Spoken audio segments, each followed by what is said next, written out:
Di balik tenangnya malam, di sebuah desa bernama Kalitengah, tersembunyi sebuah kisah kelam. Kisah tentang Pak Darmo, sang rentenir kejam yang menghisap darah rakyatnya hingga maut menjemputnya dengan cara yang mengerikan. Namun, kematiannya bukanlah akhir, melainkan awal dari teror yang sesungguhnya. Ketika jasadnya menolak diterima bumi dan pocongnya bangkit melompat-lompat mencari dendam, desa Kalitengah pun dicekam ketakutan. Siapkah Anda mendengar kisah nyata yang akan membuat bulu kuduk berdiri dan bertanya-tanya, apakah karma benar-benar ada?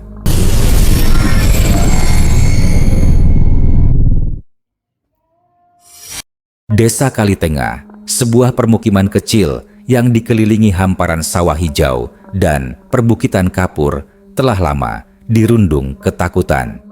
Bukan karena makhluk halus atau mitos kuno, melainkan oleh sosok nyata yang lebih menyeramkan dari segala hantu. Pak Darmo, sang rentenir. Rumahnya yang besar, berdiri angkuh di ujung desa, selalu menjadi pusat bisik-bisik dan tatapan ngeri. Bukan hanya karena kekayaannya yang melimpah ruah, melainkan karena cara ia mendapatkannya.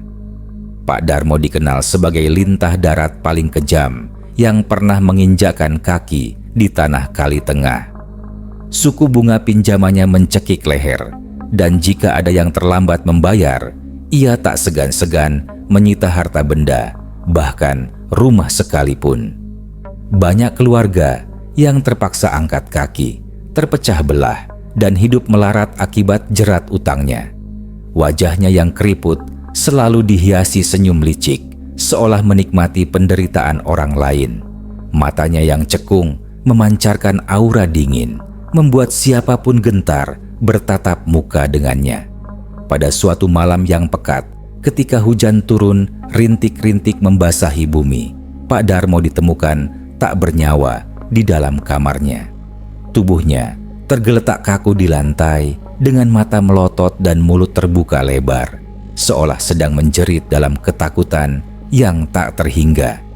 Tidak ada luka luar yang terlihat, namun aura kematian yang pekat menyelimuti ruangan itu.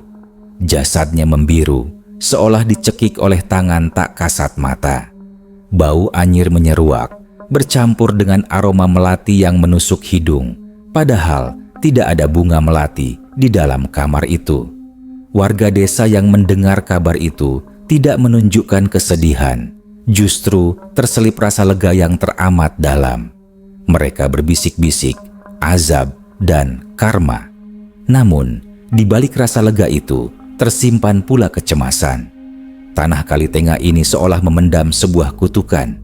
Dulu, konon ada seorang dukun sakti yang dikucilkan Pak Darmo, diusir dari desa hingga meninggal di hutan belantara. Sebelum meninggal, dukun itu sempat melontarkan sumpah serapah.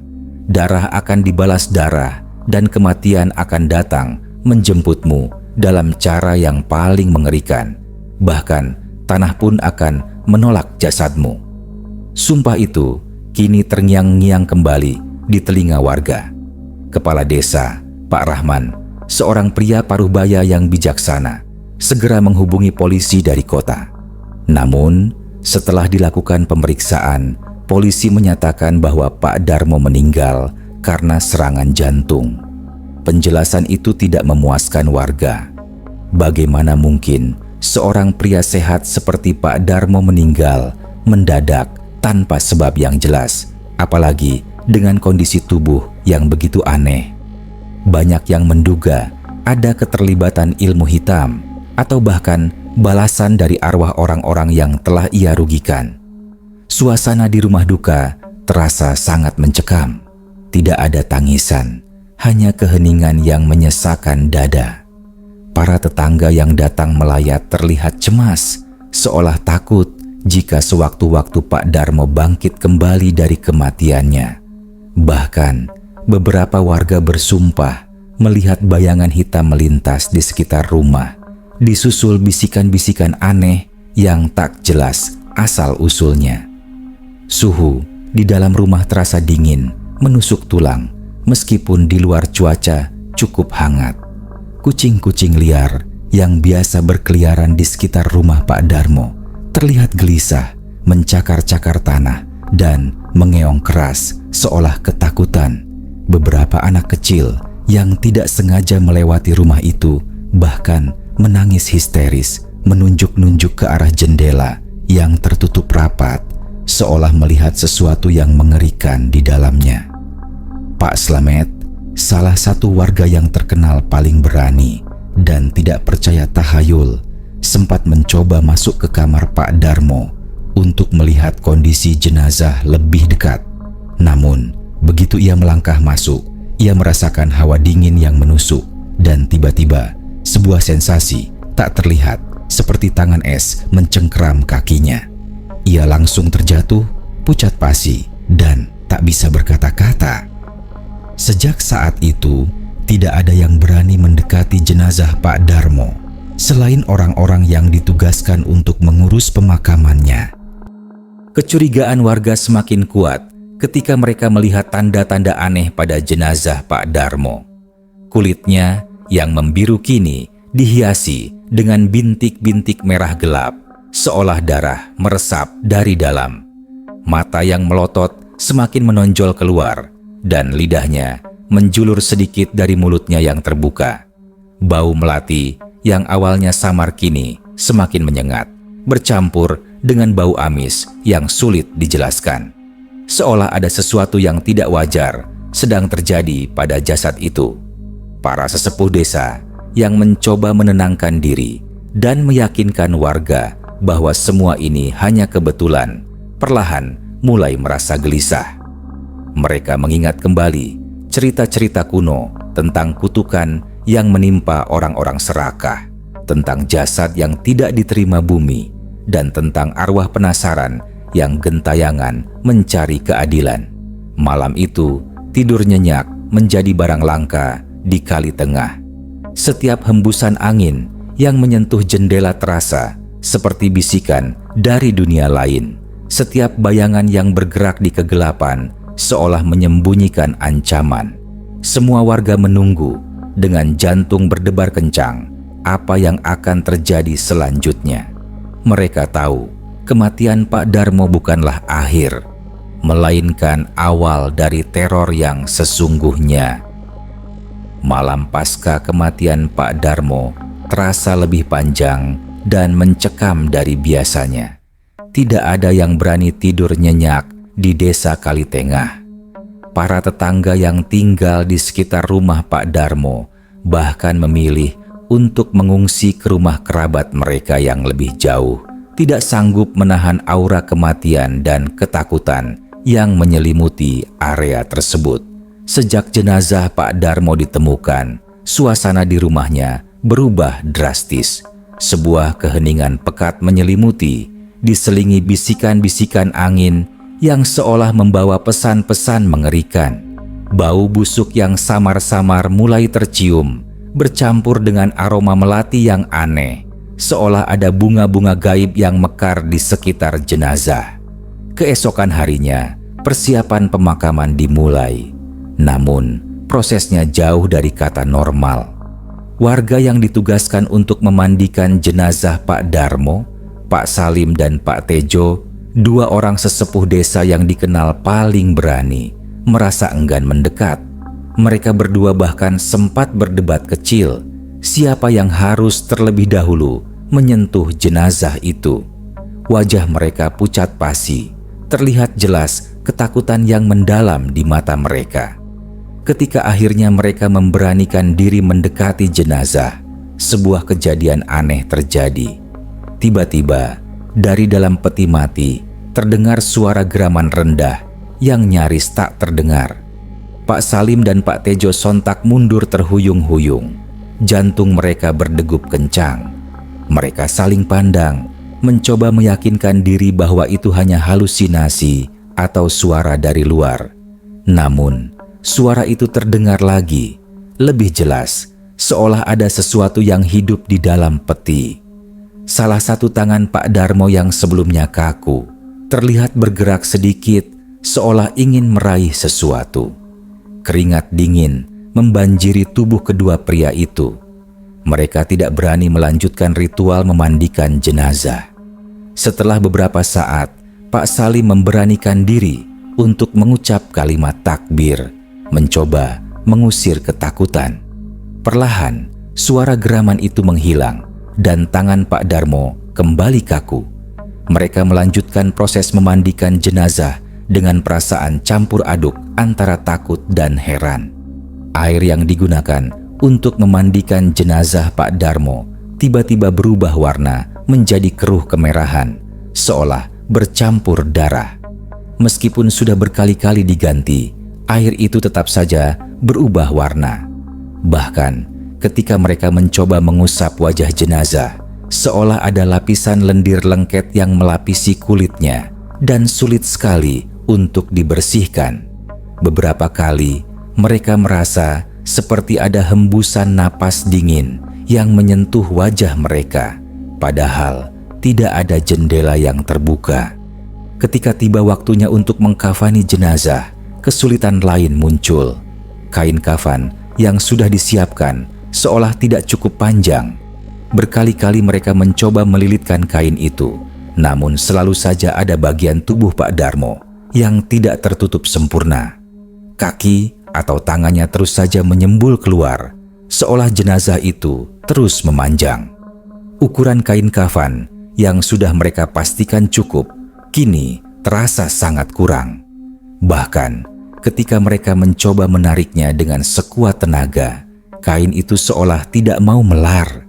Beberapa warga yang menyaksikan proses ini mulai berbisik-bisik. Jasadnya menolak, kata seorang wanita tua dengan wajah pucat. Tanah tidak mau menerimanya. Suasana di rumah Pak Darmo semakin mencekam. Bau amis yang sebelumnya samar kini semakin menusuk hidung, bercampur dengan bau tanah basah dan aroma melati yang memualkan. Aroma ini begitu kuat sehingga membuat beberapa warga merasa pusing dan mual. Anak-anak kecil yang kebetulan lewat di dekat rumah itu langsung menangis histeris dan berlari ketakutan, seolah melihat sesuatu yang mengerikan. Hewan-hewan peliharaan seperti anjing dan kucing yang biasanya berkeliaran di sekitar rumah kini menjauh, merinding, dan mengeluarkan suara rintihan pelan.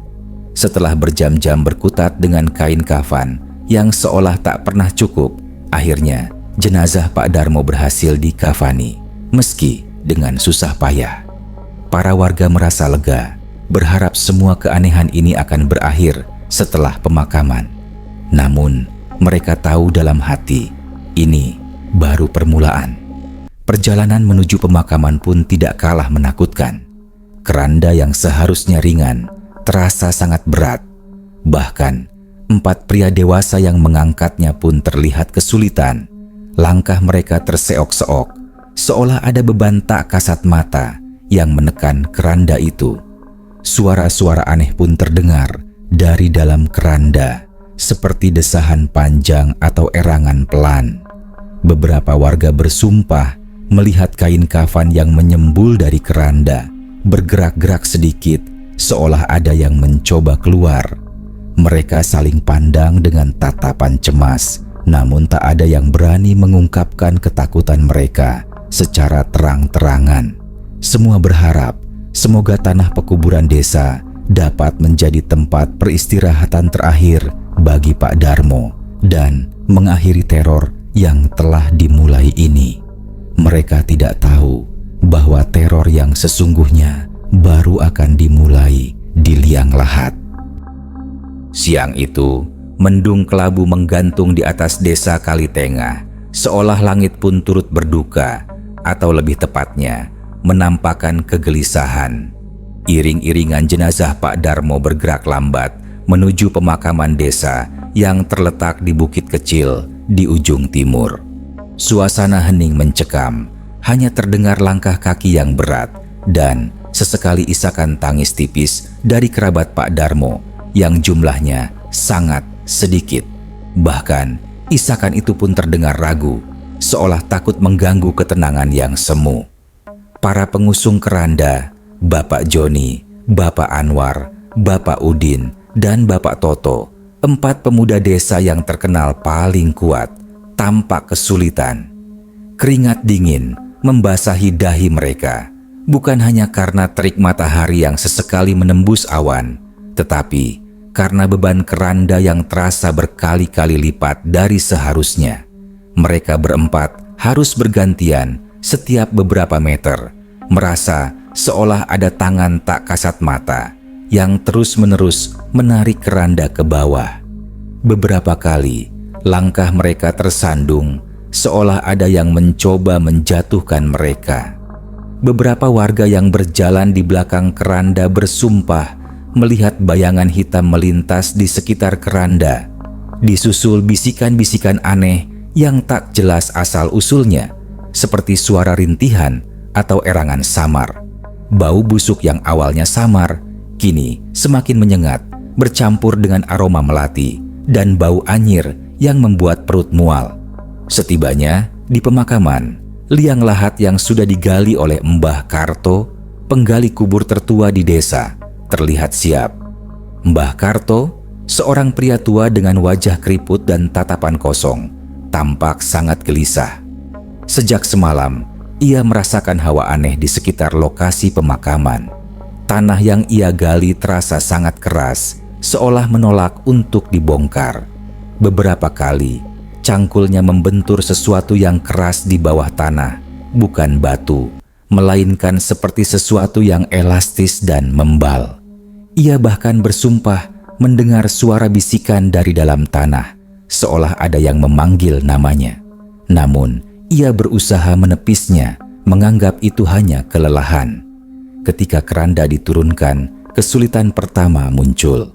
Lubang kubur yang telah dibuat sesuai standar, kini seolah menyusut. Ukuran panjangnya tiba-tiba terasa kurang.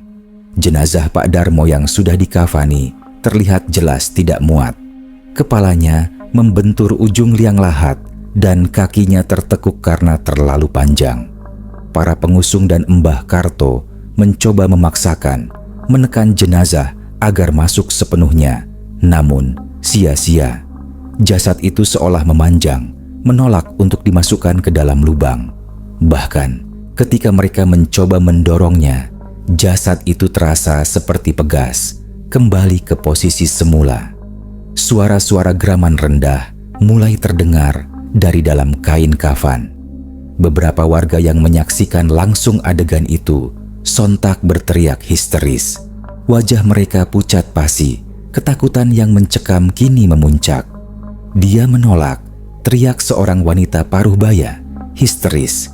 Tanah ini tidak mau menerimanya. Mbah Karto dengan keringat membanjiri wajahnya, mencoba menggali liang lahat lebih dalam dan lebih panjang. Ia mencangkul dengan putus asa, namun tanah itu seolah menjadi keras seperti batu. Cangkulnya terpental berkali-kali, tidak mampu menembus lapisan tanah yang aneh itu.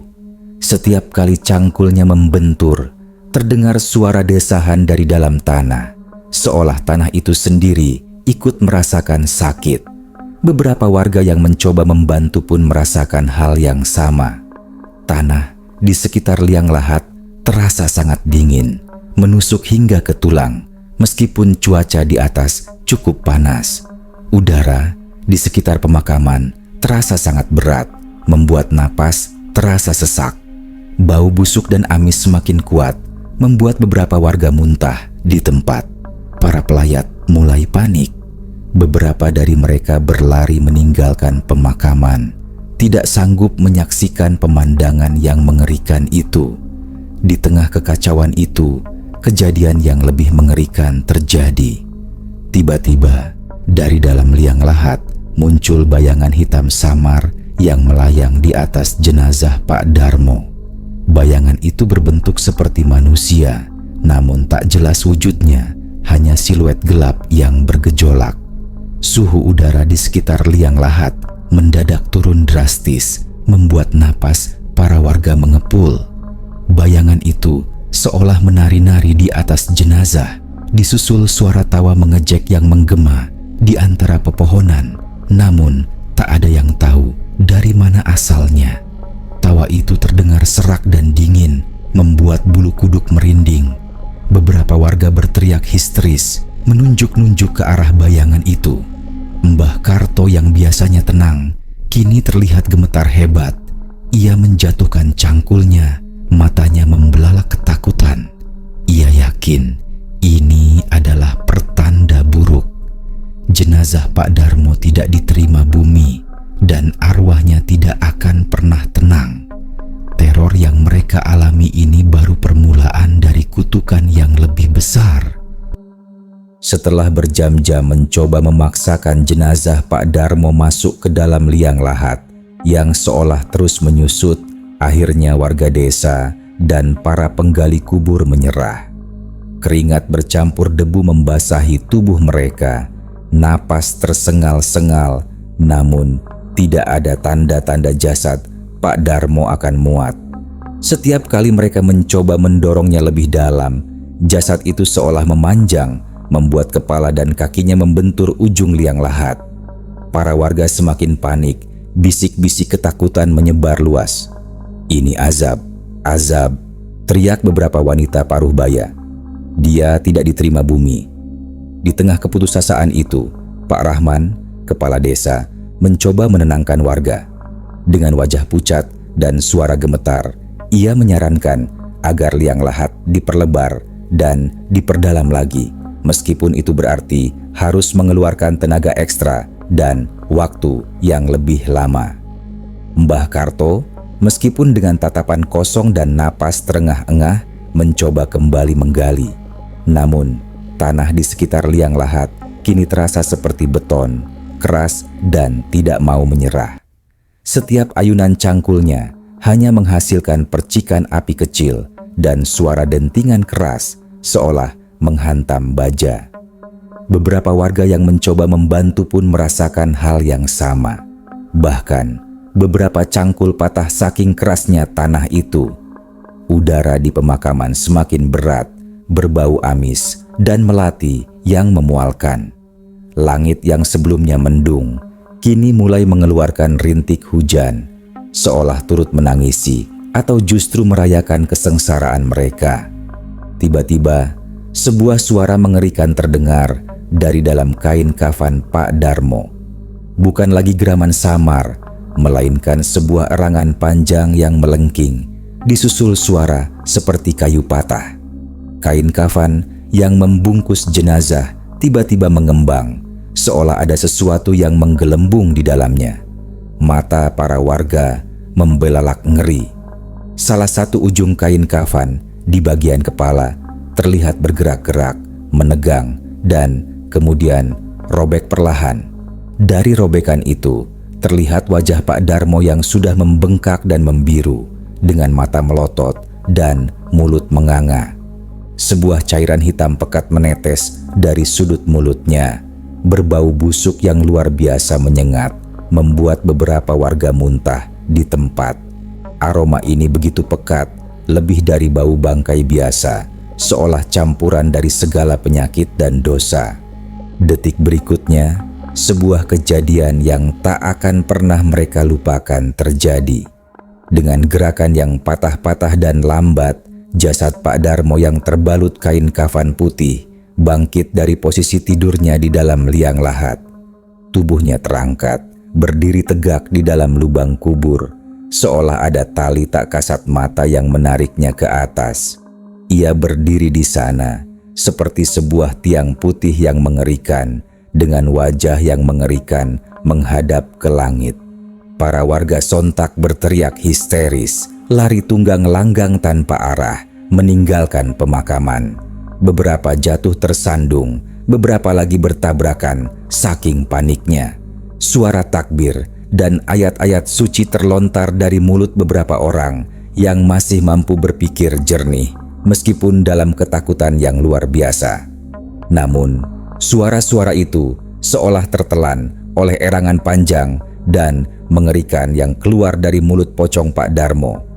Erangan itu terdengar seperti rintihan kesakitan yang tak terhingga, bercampur dengan suara serak yang memanggil nama-nama orang yang pernah ia rugikan. Mbah Karto, Pak Rahman, dan beberapa sesepuh desa yang masih bertahan terpaku di tempat, tidak bisa bergerak. Kaki mereka seolah terpaku di tanah.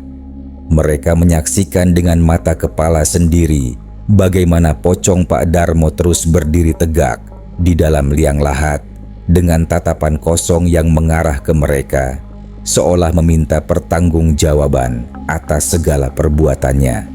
Angin bertiup kencang secara tiba-tiba, menerbangkan debu dan daun kering, menambah kesan mencekam.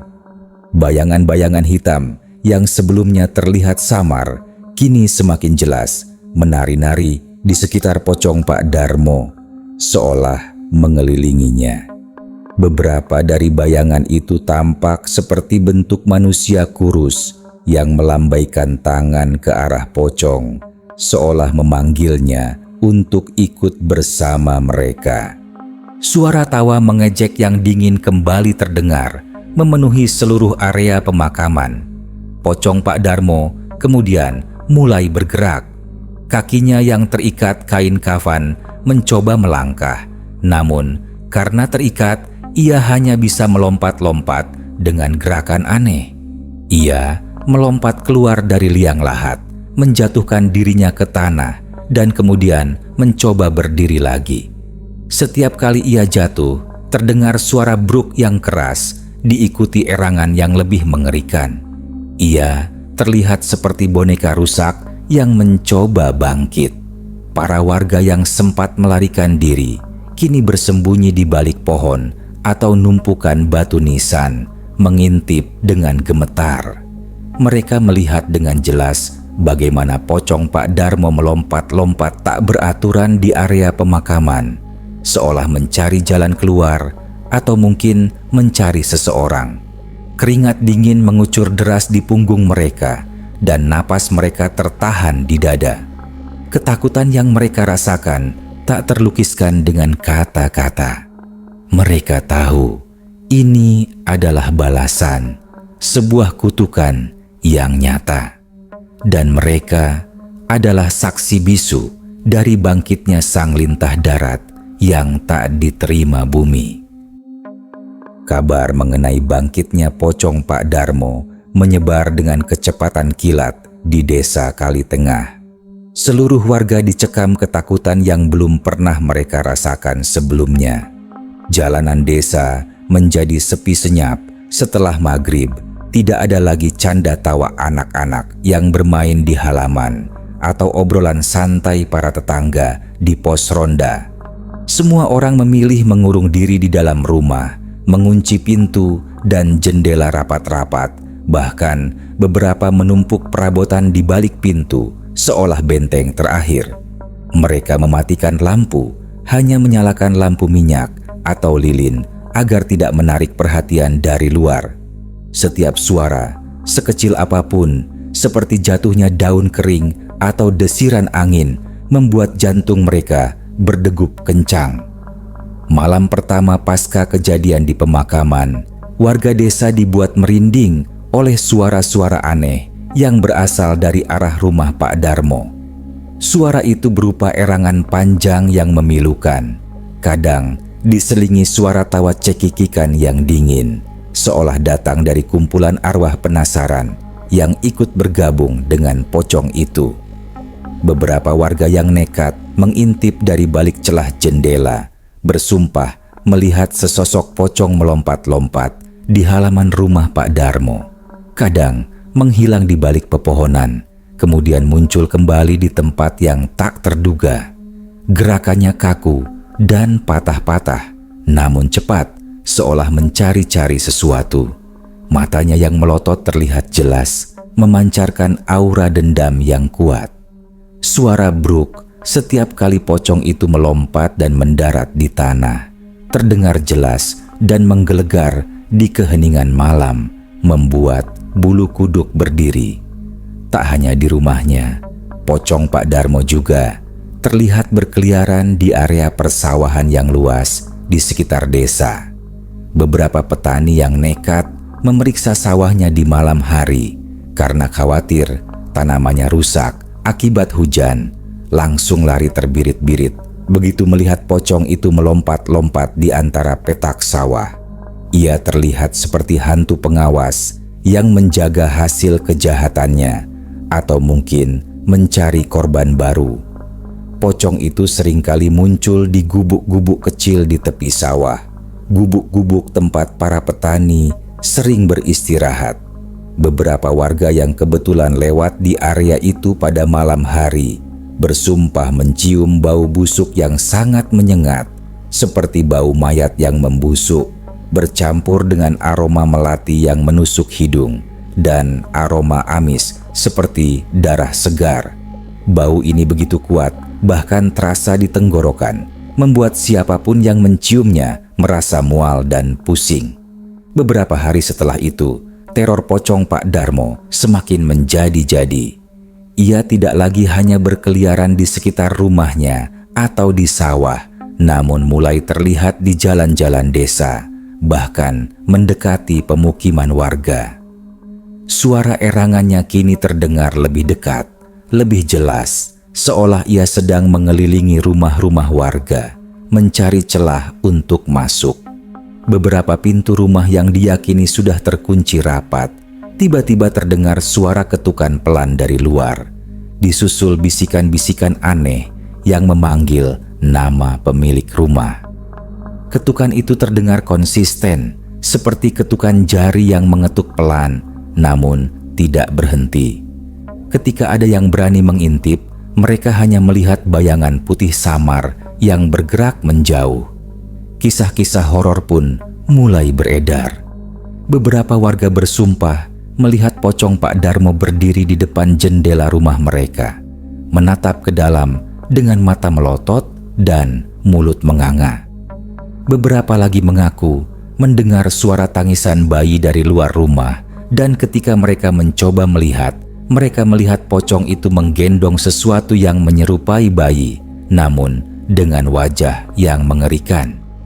Bayi itu sendiri terlihat pucat dan tak bergerak. Bahkan ada seorang ibu muda yang hampir pingsan ketika ia melihat pocong itu muncul di dapur rumahnya, menatapnya dengan tatapan kosong, dan kemudian menghilang begitu saja secepat kilat. Kejadian ini membuat warga desa semakin ketakutan. Mereka mulai mengadakan doa bersama setiap malam, berharap dapat mengusir arwah penasaran Pak Darmo. Namun, doa-doa itu seolah tidak mempan. Ketukan-ketukan di pintu dan jendela, suara erangan, dan penampakan pocong Pak Darmo terus saja menghantui desa Kalitengah setiap malam.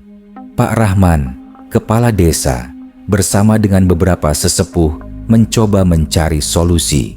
Mereka bahkan memanggil seorang ustadz dari luar kota yang terkenal kemampuannya dalam mengusir makhluk halus. Namun, setelah ustadz itu mencoba melakukan ritual di area pemakaman dan di rumah Pak Darmo, ia menyerah. "Arwahnya terlalu kuat, Pak Rahman," kata ustadz itu dengan wajah pucat. Dia terikat pada dunia ini karena dendam yang sangat kuat. Bahkan, tanah pun menolaknya. Ustadz itu menyarankan agar warga desa lebih banyak berzikir dan memohon perlindungan kepada Tuhan. Ia juga memperingatkan bahwa teror ini mungkin tidak akan berakhir dengan mudah selama dendam dalam hati Pak Darmo masih berkobar. Malam-malam di desa Kalitengah menjadi neraka, dan warga desa hanya bisa berharap agar pagi segera tiba, membawa sedikit kelegaan dari teror yang tak berkesudahan. Teror pocong Pak Darmo telah berlangsung selama berminggu-minggu, membuat desa Kalitengah seolah menjadi desa mati di malam hari. Warga hidup dalam ketakutan yang mencekam, berharap setiap malam berlalu tanpa insiden. Namun, setiap malam selalu ada cerita baru, penampakan yang lebih mengerikan, atau suara-suara yang lebih menakutkan. Bahkan di siang hari, suasana desa tetap terasa suram dan tegang. Anak-anak tidak lagi bermain di luar, para petani enggan pergi ke sawah, dan pasar desa yang biasanya ramai kini sepi. Suatu malam yang gelap gulita, ketika bulan sabit hanya menyisakan sedikit cahayanya di langit, sebuah kejadian aneh terjadi. Suara erangan pocong Pak Darmo yang biasanya terdengar di seluruh penjuru desa tiba-tiba berhenti. Keheningan yang menggantikan suara itu terasa lebih menyeramkan dari kebisingan yang biasa. Warga desa merasa ada yang tidak beres. Beberapa yang memberanikan diri mengintip dari balik jendela, tidak melihat penampakan pocong itu melompat-lompat seperti biasanya. Mereka saling bertanya-tanya, apakah teror itu akhirnya berakhir, ataukah ini hanya jeda sebelum badai yang lebih besar. Keesokan paginya, suasana desa masih diselimuti ketegangan. Pak Rahman, kepala desa, bersama beberapa pemuda pemberani memutuskan untuk memeriksa area pemakaman dan rumah Pak Darmo. Mereka berjalan dengan langkah hati-hati, jantung berdebar kencang, mempersiapkan diri untuk kemungkinan terburuk. Ketika mereka tiba di pemakaman, pemandangan yang mereka lihat membuat bulu kuduk mereka merinding. Liang lahat Pak Darmo yang sebelumnya tertutup tanah, kini terbuka lebar, namun kosong. Tidak ada jenazah Pak Darmo di dalamnya. Hanya ada gumpalan tanah basah yang berbau busuk, dan di sekitar liang lahat terlihat jejak lumpur yang aneh, seolah ada yang merangkak keluar dari sana. Jejak itu menuju ke arah hutan di belakang pemakaman. Dengan perasaan campur aduk antara takut dan penasaran, mereka mengikuti jejak lumpur itu. Jejak itu melewati semak-semak belukar, bebatuan tajam, bahkan melintasi aliran sungai kecil.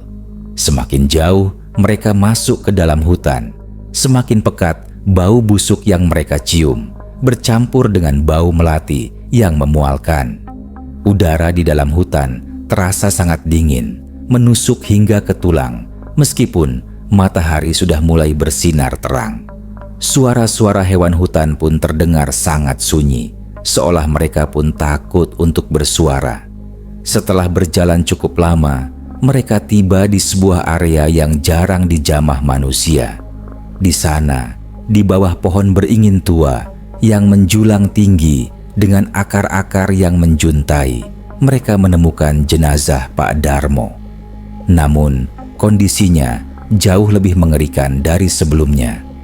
Kain kafan yang membungkusnya sudah compang-camping, memperlihatkan sebagian tubuhnya yang membengkak dan menghitam. Wajahnya semakin membengkak dengan mata melotot yang kini mengeluarkan cairan hitam pekat. Mulutnya menganga lebar, seolah masih menjerit kesakitan. Lebih dari itu, di sekeliling jenazah terlihat puluhan lintah berukuran besar yang menempel di tubuhnya, menghisap darahnya. Lintah-lintah itu terlihat gemuk dan bergerak-gerak ganas, seolah sedang berpesta. Pohon beringin di atasnya tampak mengeluarkan cairan merah kental dari akarnya, menetes tepat ke arah jenazah, seolah pohon itu pun ikut memakan atau mengutuk jasad Pak Darmo. Pak Rahman dan para pemuda itu terdiam, terpaku oleh pemandangan yang mengerikan itu.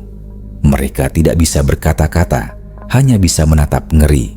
Bau busuk, amis, dan bau melati yang sangat pekat menyeruak membuat beberapa dari mereka muntah. Mereka menyadari ini adalah akhir dari kutukan Pak Darmo. Ia tidak diterima oleh tanah, bahkan oleh hutan sekalipun. Jasadnya yang terus memanjang dan menolak dikubur, kini telah ditemukan dalam kondisi yang paling mengenaskan, seolah dihukum oleh alam itu sendiri. Lintah-lintah itu adalah simbol dari keserakahannya. Lintah darat yang kini dimakan oleh lintah-lintah sungguhan. Dengan sisa keberanian yang ada, mereka memutuskan untuk menguburkan jenazah Pak Darmo di tempat ia ditemukan. Mereka menggali lubang seadanya, kali ini tanpa kesulitan berarti. Tanah di bawah pohon beringin itu terasa lembut dan mudah digali, seolah alam akhirnya mengizinkan jasad itu untuk beristirahat. Ketika jenazah diturunkan, tidak ada lagi perlawanan, tidak ada lagi erangan, tidak ada lagi kain kafan yang memanjang. Jenazah itu masuk dengan mudah ke dalam lubang. Mereka menguburkannya tanpa ritual, hanya dengan doa-doa singkat, berharap arwahnya dapat menemukan kedamaian, meskipun mereka ragu. Setelah kejadian itu, teror pocong Pak Darmo lenyap dari desa Kalitengah. Tidak ada lagi suara-suara aneh di malam hari. Tidak ada lagi penampakan yang menakutkan. Desa Kalitengah kembali damai, namun tidak pernah sama. Kisah Pak Darmo, sang rentenir sadis yang jasadnya menolak diterima bumi dan akhirnya ditemukan mengenaskan dimakan lintah, menjadi legenda yang diceritakan turun-temurun. Cerita itu menjadi pengingat yang kuat bagi seluruh warga tentang karma, tentang azab bagi keserakahan, dan tentang keadilan yang mungkin tidak datang dari manusia, tetapi dari alam itu sendiri. Setiap kali melewati area hutan di bawah pohon beringin tua itu, warga akan merasa merinding, seolah jejak terakhir sang lintah darat masih terukir di sana, menjadi saksi bisu akan sebuah kematian yang mengenaskan dan penolakan dari bumi. Dan mereka tahu kisah ini bukanlah dongeng semata, melainkan sebuah realitas mengerikan yang pernah terjadi di tanah Kalitengah. Kisah Pak Darmo dan pocongnya yang gentayangan telah usai. Namun, jejak terornya, bisikan tentang karma, dan penolakan bumi atas keserakahan akan selamanya menghantui desa Kalitengah. Ingatlah bahwa terkadang hukuman terberat bukanlah datang dari manusia, melainkan dari alam itu sendiri. Apakah Anda berani menatap gelapnya kisah ini dan percaya bahwa ada hal-hal di dunia ini yang melampaui logika